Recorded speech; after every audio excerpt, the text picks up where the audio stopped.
pledges to help American businesses continues to produce real results for people throughout our nation. Yesterday, I forgot to, there are a couple things that I didn't get to yesterday, so let me mention a couple of those. Yesterday afternoon, the Secretary of Veterans Affairs, Dr. David Shulkin, and senior White House staff met with several veteran service organizations, including what's commonly referred to as the Big Six, to discuss the President's commitment to helping our veterans and modernizing our VA. The meeting represented another step in fulfilling the President's promise to the men and women who have served our nation so honorably. I know the President looks forward to personally following up on that meeting with the VSOs. Also last night, the President named several individuals whom he intends to nominate or appoint to key administration posts. Courtney Simmons Elwood, General Counsel of the Central Intelligence Agency, Noel Francisco, Solicitor General at the Department of Justice, Jeffrey Rosen, Deputy Secretary of Transportation, John J. Sullivan, General Counsel at the Department of Defense, Ajit Pai, member of the Federal Communications Commission, and Tony Saig, Jr., the Assistant Secretary for Public Affairs at the Department of Treasury. Expect further announcements as the week goes on. Now on to the events of the day. This morning, after receiving his daily intelligence briefing, the President met with Lorraine Powell-Jobs, the founder and president of Emerson Collective, an organization dedicated to removing the barriers that unfortunately prevent some in the world from achieving their full potential. They discussed education and immigration policy, which are two of the areas that Emerson Collective focuses on. Then the President held a strategic affairs lunch focused on infrastructure with leaders in the private sector. Infrastructure used to be a point of American pride, but now an overbearing, ineffective regular system can keep projects in limbo for years.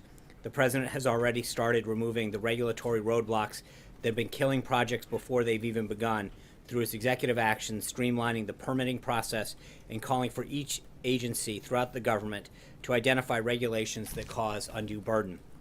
As the President has said many times, strong public-private partnerships will also be key to revitalizing our country's ruined roads, crumbling bridges, and outdated airports.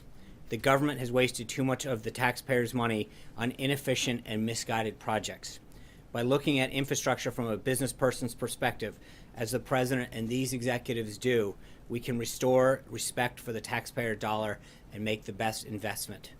The President was particularly pleased to be holding this meeting now that Secretary of Transportation Chow, EPA Administrator Pruitt, and Energy Secretary Perry are all confirmed and getting to work. In attendance at the lunch, as I mentioned, were Secretary Chow, Secretary Perry, Administrator Pruitt, and then Richard Lafrock, the CEO of Lafrock, Steve Roth, the CEO of Vornado Realty Trust, Josh Harris, co-founder of Apollo Global Management, Bill Ford, the CEO of General Atlantic, Lynn Scarlett, the Managing Director of the Nature Conservancy, Tyler Duvall, the partner at McKinsey, and Elon Musk of SpaceX. Later this afternoon, the President will meet with Congressman Elijah Cummings to discuss rising prescription drugs prices. I know the President's looking forward to continuing the dialogue that they started a few weeks ago on the phone.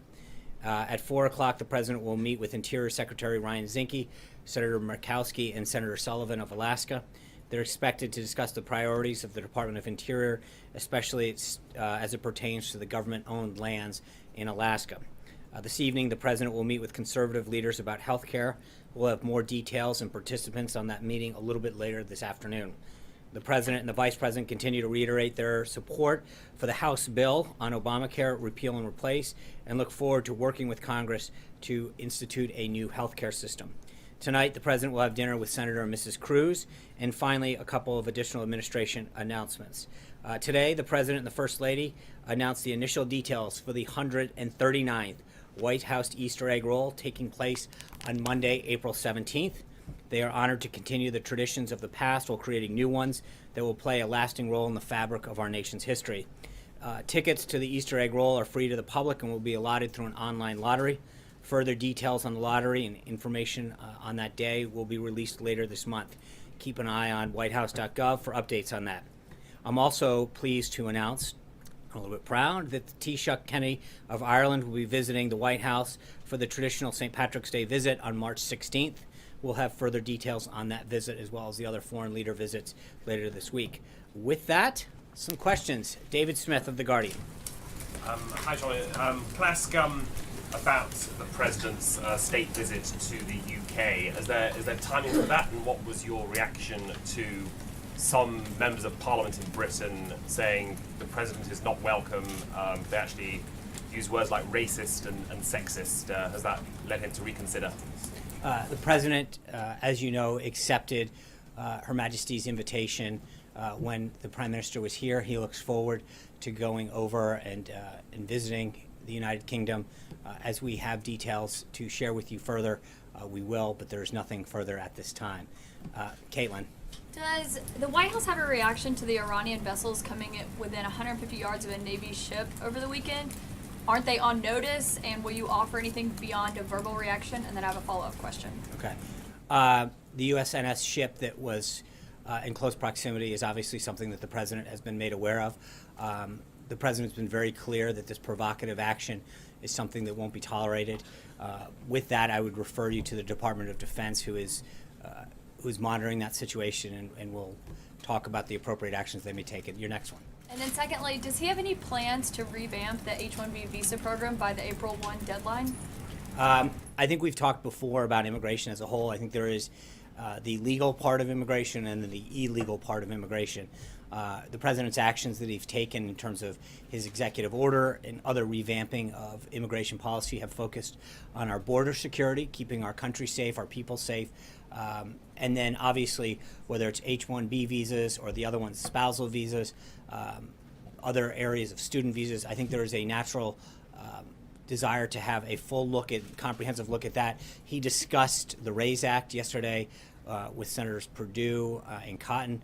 We'll have more on that coming forward, but I think as the readout mentioned, he was very supportive of their efforts with respect to how we view legal immigration. He mentioned in his joint address that we're one of only a handful of countries that doesn't use a merit-based system of immigration, and that is something that we need to look at in its totality. Hunter. Thank you, Sean. I had two quick questions. Are you aware of any women who work at the White House who are participating in the strikes today? And also more generally, what is the administration's reaction to this protest? And do you think it's an effective way, skipping work is an effective way for women to demonstrate their power and significance? On the first part, I'm not aware of any that are not here. I think everyone that I'm aware of has shown up and is working really hard to advance the President's agenda. They're committed to moving this country forward. For those of us who have joined the President throughout government, I think, but obviously as the President stated today, we want to recognize the contributions that women make to our businesses, to our families, to our economy, to our society. And, you know, it's a free country. People have the right to express themselves. But I think that we should, on a daily basis, not just one day a year, but 365 days a year, appreciate the contributions that women make in all of those categories. So it shouldn't be a daily thing, and it's hopefully we can help fix that a little bit more. John. Thanks a lot, Sean. There seems to be this groundswell of conservative opposition to the health care bill that was offered up by leadership in the House of Representatives. You mentioned the President's going to be meeting this evening with conservatives. What is his message to those individuals? Are they members of the Freedom Caucus? Will Senator Rand Paul be there? And can you give a sense about what the President intends to do to turn around that opposition that was quite apparent yesterday? So a few things on that. One, as I mentioned, we'll have a list of participants later. Two, I think that there has been a lot of, from business and conservative groups have been very supportive of this, whether it's Americans for Tax Reform, Americans Taxpayers Union, the Medical Device Manufacturing Association, the U.S. Chamber of Commerce, AvaMed, One Nation Health, Consumer Health Products Association, the Association of AMAC, the National Association of Wholesale Distributors, the American Legislative Exchange Council, and others. There's been tremendous support for this. We've had people throughout Washington, D.C. going to different associations and groups throughout the days, last couple of days, talking about the benefits of this. And we're going to continue to do outreach. He met, as you know, yesterday with the House Whip team, expressing his unwavering support for the bill and the process that's about to encounter. He'll work with these individuals today.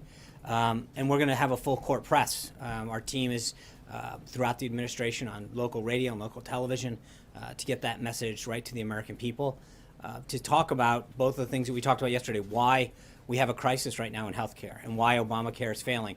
But then secondly, why the solution that the president's worked on with the House is the right one to bring down costs and to reinstitute choice. So that message is going to continue to get delivered both today and for the next several weeks until it passes the House and the Senate and comes back to his desk.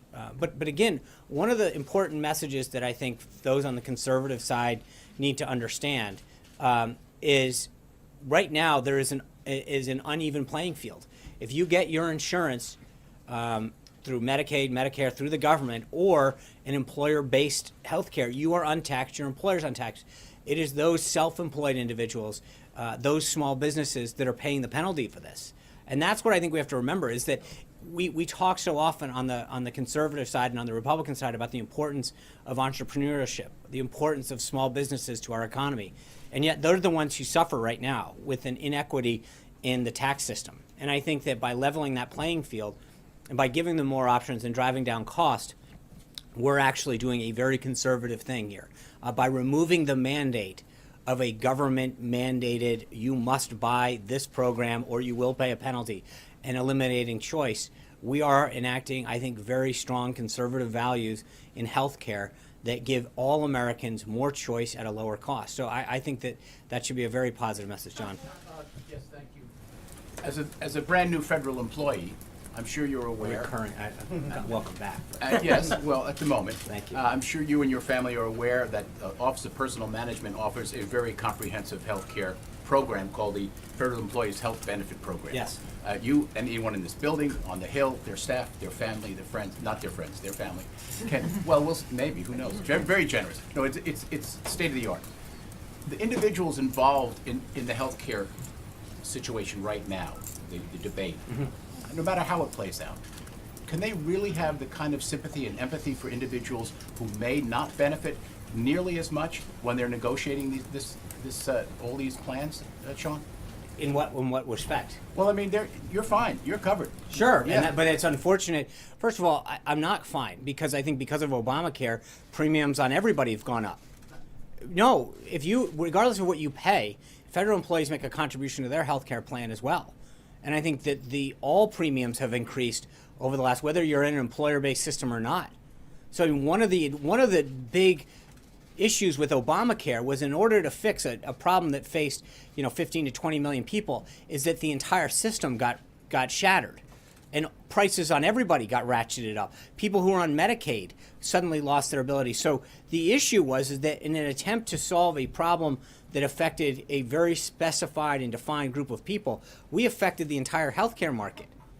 So whether or not you get it from an employer or not, but to your question, that's part of the issue.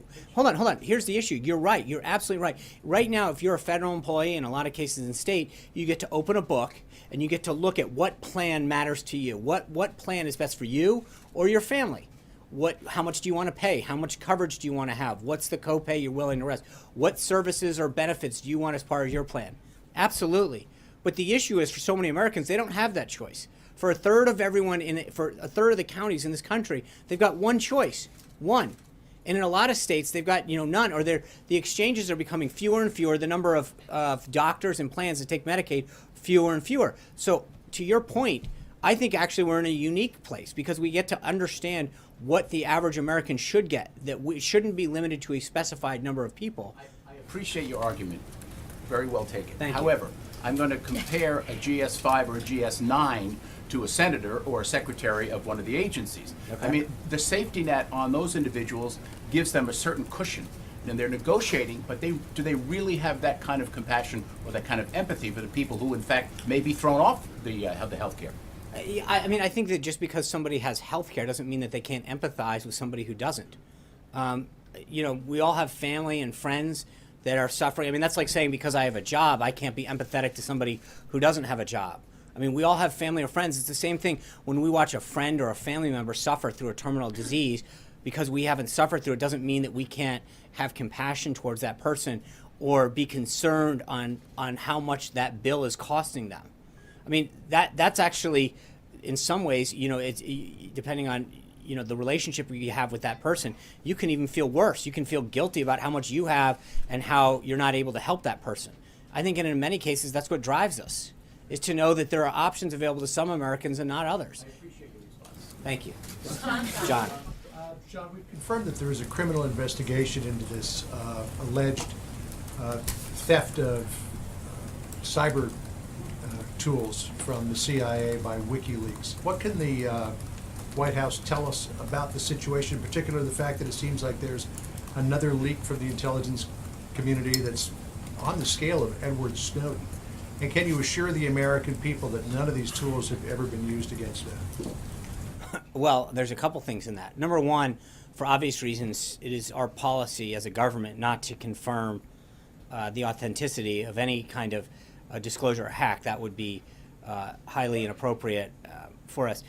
But all of these occurred under the last administration. That is important. All of these alleged issues, and I think it's interesting to have it asked this way about the damage that could have occurred or what tools could be used in light of what's been going on recently. I mean, we've had, your own network's correspondent James Rosen had his phones, multiple phones, tapped.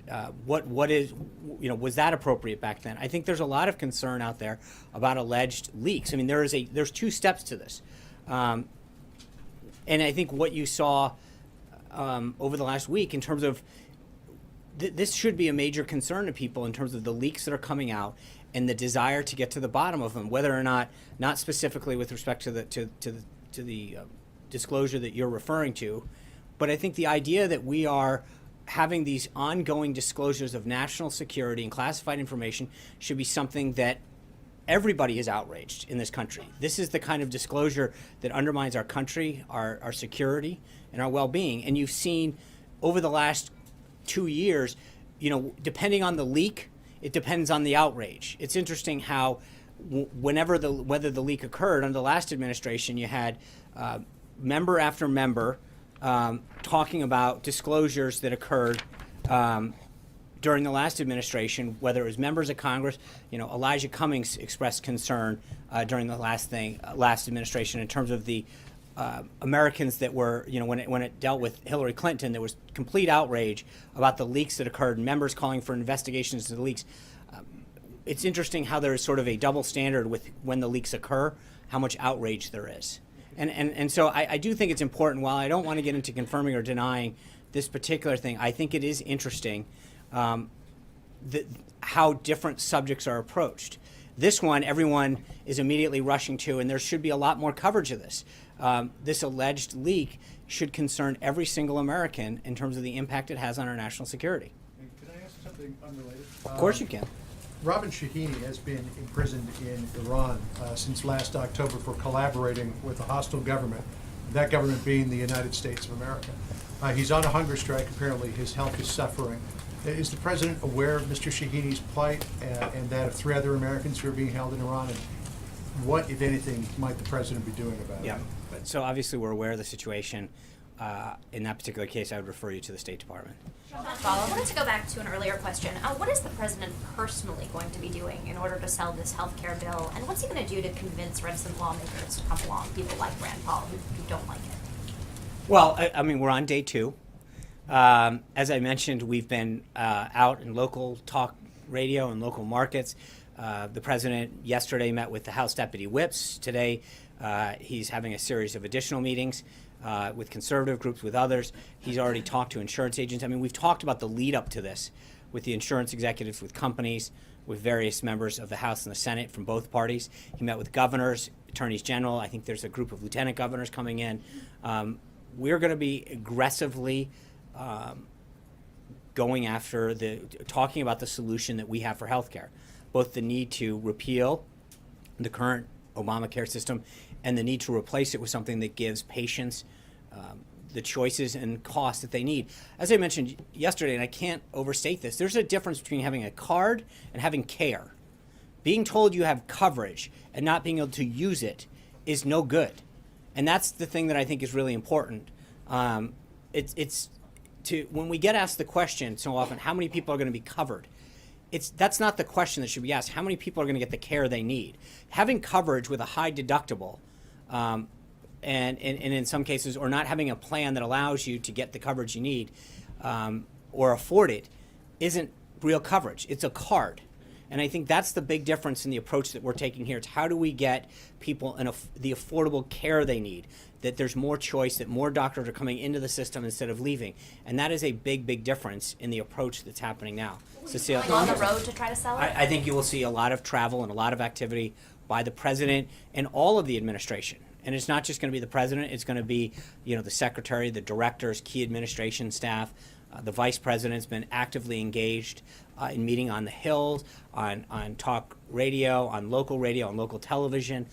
You've seen a flurry of meetings with outside interests, with op-eds explaining the problem and engaging groups and associations and that have an interest in this, and industry leaders. But this is going to be a very, very aggressive, comprehensive approach to making sure that every American understands that there is a major problem and that we are here to fix it. Cecilia. On WikiLeaks, I want to go back to that. Two parts. Is the president outraged by this? Well, I mean, again, I don't want to, the allegations, he has been very clear about the concern that he has for leaks. Again, Cecilia, I think he is very concerned about the allegations that are out there in terms of what may or may not happen.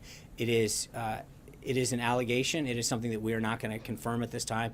But as you can imagine from the president's previous comments, he is extremely concerned about this, about these allegations, about this, about the potential that something, if this were true, would have on our national security. And make no mistake about it, I think the president has talked before that anybody who leaks classified information will be held to the highest degree of law. We will go after people who leak classified information. We will prosecute them to the full extent of the law. This is playing with our nation's national security is not something that should be taken lightly under this administration. On this one, when it came to the campaign and Hillary Clinton, the president said, quote, "I love WikiLeaks." Does he still feel that way today? There is a big difference between disclosing John Podesta's Gmail accounts about a back and forth and his undermining of Hillary Clinton and his thoughts on her on a personal nature, and the leaking of classified information. There is a massive, massive difference between those two things. And I think it is, again, the interest and the outrage that occurred last year by a lot of Democrats when it came to leaks is interesting that we're hearing not as much outrage now when it comes to some of our issues of national security. April. Sean, a couple of questions. One, you said Congressman Cummings, you affirmed Congressman Cummings is meeting with President Trump today. Yes.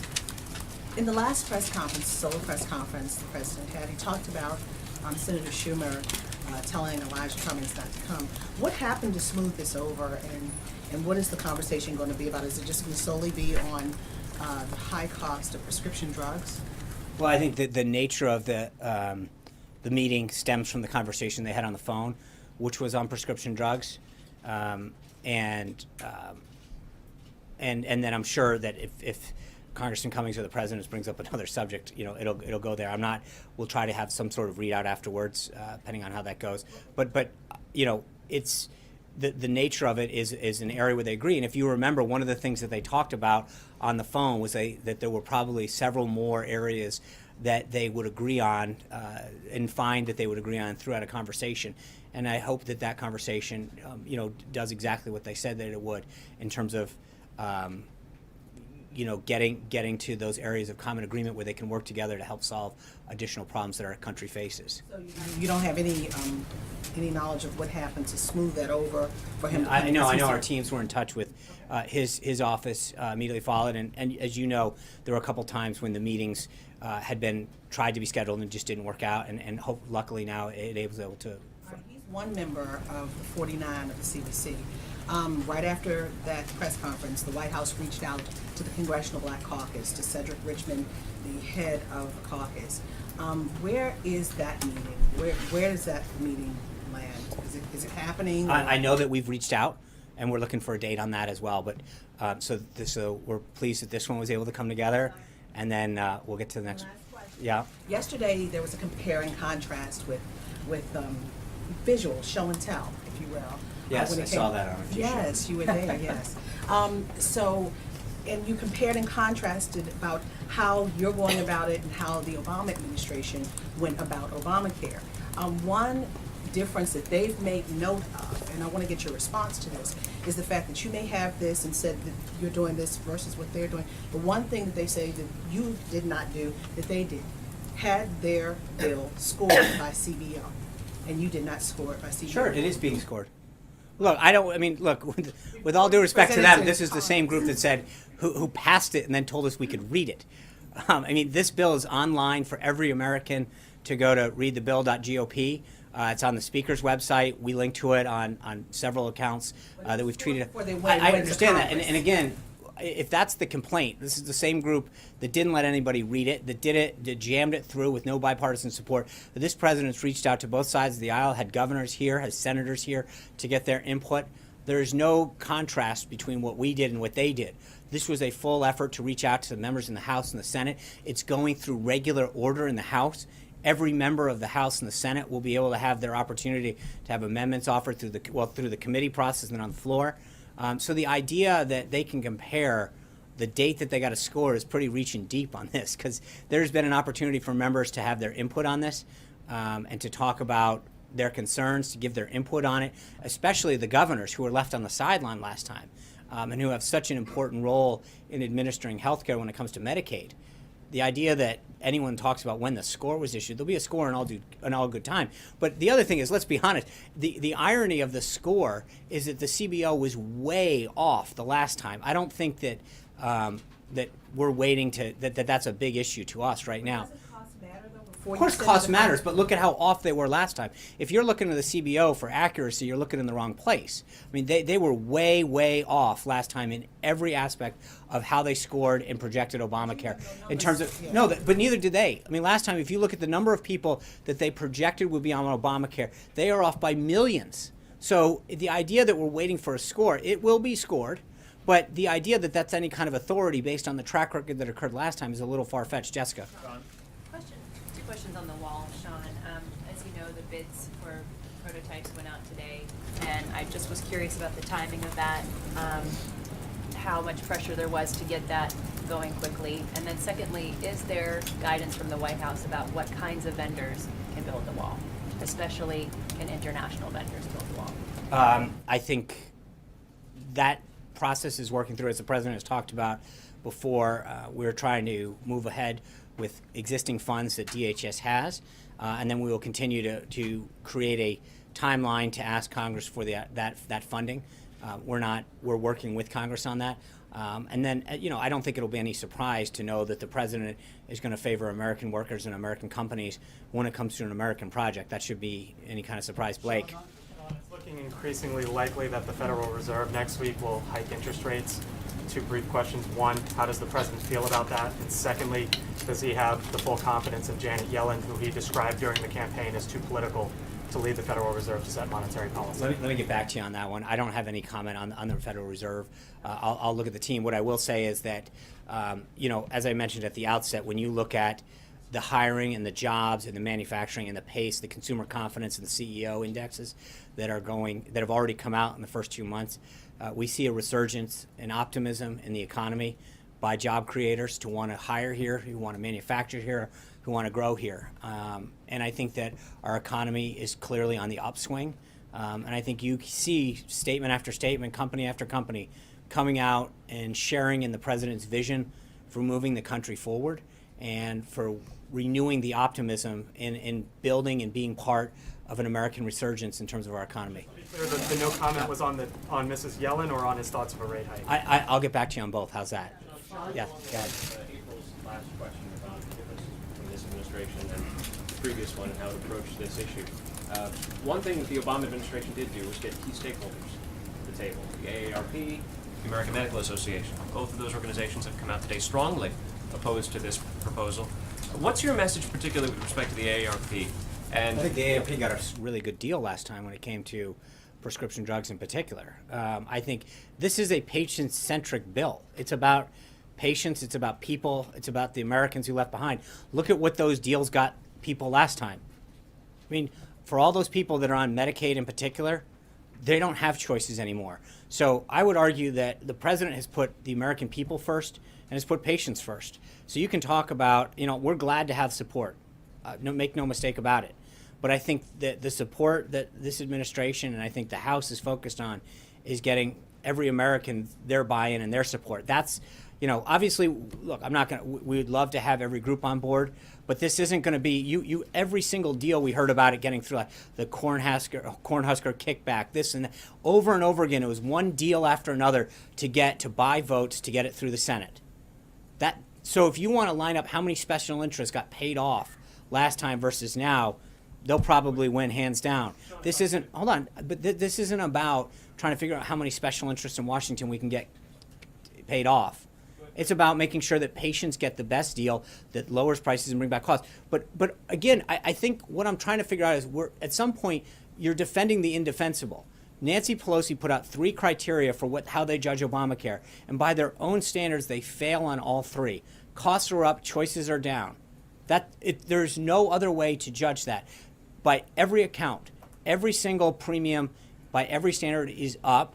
Choices are down across the country. So there is a horrible deal that the American people got sold.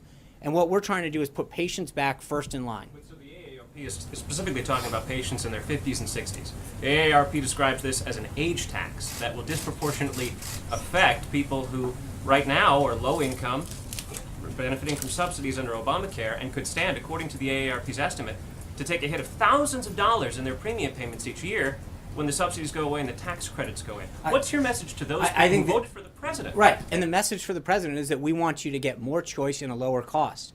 And I think that as we work this bill through daylight, not jam it through in the middle of the night, that they are going to see, as more and more people will, that this is a deal for the American people that's going to put patients first, lower their costs, and give them more choices.